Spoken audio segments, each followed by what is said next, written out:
시청자 여러분 안녕하십니까? 3월 5일 목요일 매일신문 영상뉴스입니다.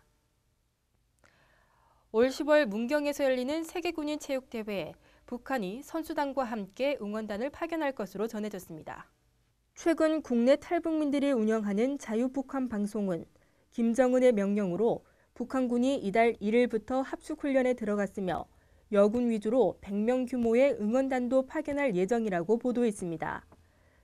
남북 간 정세에 따라 변동 가능성이 적지 않지만 북한군의 참가 가능성은 매우 높습니다. 지난 95년 첫 대회에서 꾸준히 참가해 뛰어난 성적을 거둬왔고 대회 기간 노동당 창건일이 끼어 있어 체육 강국을 강조해온 김정은으로서는 정치적 활용 가치도 충분하다는 분석입니다. 북한은 이미 지난해 10월 선수와 임원, 기자단 등 200명 규모의 1차 참가 동의서를 제출했습니다. 1차 통보 때 제시된 선수단 규모가 실제 그대로 참가할 경우 한국 전쟁 이후 최대 규모의 북한 인민군이 한국 땅을 밟게 됩니다. 북한의 참가는 별 주목을 받지 못했던 군인 체육대회에 상당한 호재가 될 전망입니다.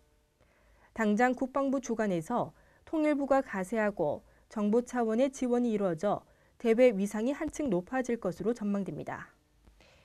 이호진 인천국제공항공사 부사장의 영남권 신공항 입지 발언을 두고 논란을 빚고 있습니다. 이호진 인천국제공항공사 부사장이 남북권 신공항 입지로 부산 가덕도가 최적지라는 취지의 발언을 한 것으로 알려지자 대구시와 경북도 등 광역자치단체와 남북권 신공항 범시도민 추진위원회가 반발하고 나섰습니다. 부산 지역 언론들은 이 부사장이 지난 3일 국토교통부 기자들과 오찬 간담회에서 영남권 신공항은 가덕도에 건설하는 것이 좋다며 그 이유는 비행기 소음 민원이 해결될 수 있고 24시간 공항 운영이 가능하다는 것이라고 말했다고 4일자 보도했습니다. 이에 대해 인천공항 측은 이 부사장은 기존에 언론을 통해 많이 거론되었던 후보지인 밀양과 가덕도에 대해 각각의 장단점을 개략적으로 설명했을 뿐 신공항 입지로 가덕도가 좋다고 발언한 사실이 전혀 없다며 이 부사장의 발언 취지가 잘못 보도됐다고 밝혔습니다. 이 부사장의 이 같은 발언은 종전 인천공항 측이 국가 허브 공항인 인천공항에 국제선을 집중시켜야 하며 영남권 신공항은 필요하지 않다는 입장이었기 때문에 신공항 필요성을 언급했다는 점에서도 관심을 모았습니다.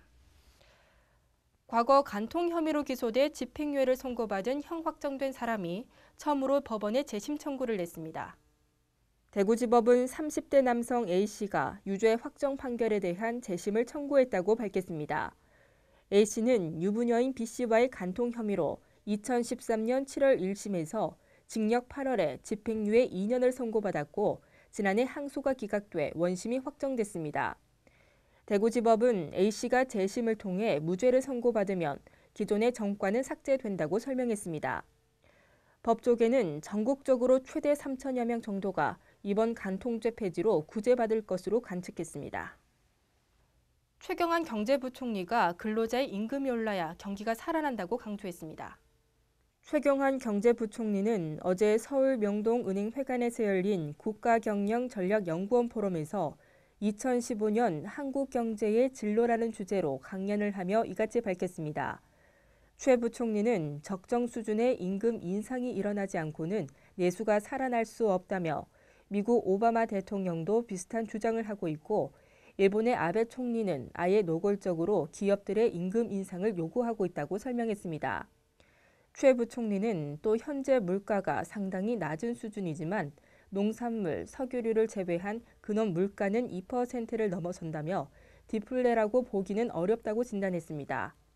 다만 저물가의 장기화는 경제 주체들의 심리를 위축시키는 방향으로 작용할 수 있어 주시해야 한다고 덧붙였습니다. 경상북도가 갑을 용어를 퇴출시키고 연공서열을 없애는 조직문화 개혁에 나섭니다. 경북도는 새내기 공무원 교육과 6급 장기 교육에 청렴과 인권 등의 공직가치 교과목을 의무적으로 편성하고 모든 문서에서 갑을 용어를 퇴출시키기로 했습니다. 또 계급 없는 토로회의인 비간부회의를 시행하고 부서장 공간을 축소하는 대신 직원들과 공유할 수 있는 공간을 확대할 계획입니다. 아울러 능력 위주의 평가 체계를 확립해 연공 서열 인사를 개혁한다는 방침입니다. 오늘도 꽃샘추위가 여전히 기승을 부리겠습니다. 낮에도 꽤나 쌀쌀해서 옷차림 따뜻하게 하셔야겠는데요. 대구와 경북 한낮 기온 8도로 예상됩니다. 이상으로 매일 신문 뉴스를 마치겠습니다. 시청해주신 여러분 고맙습니다.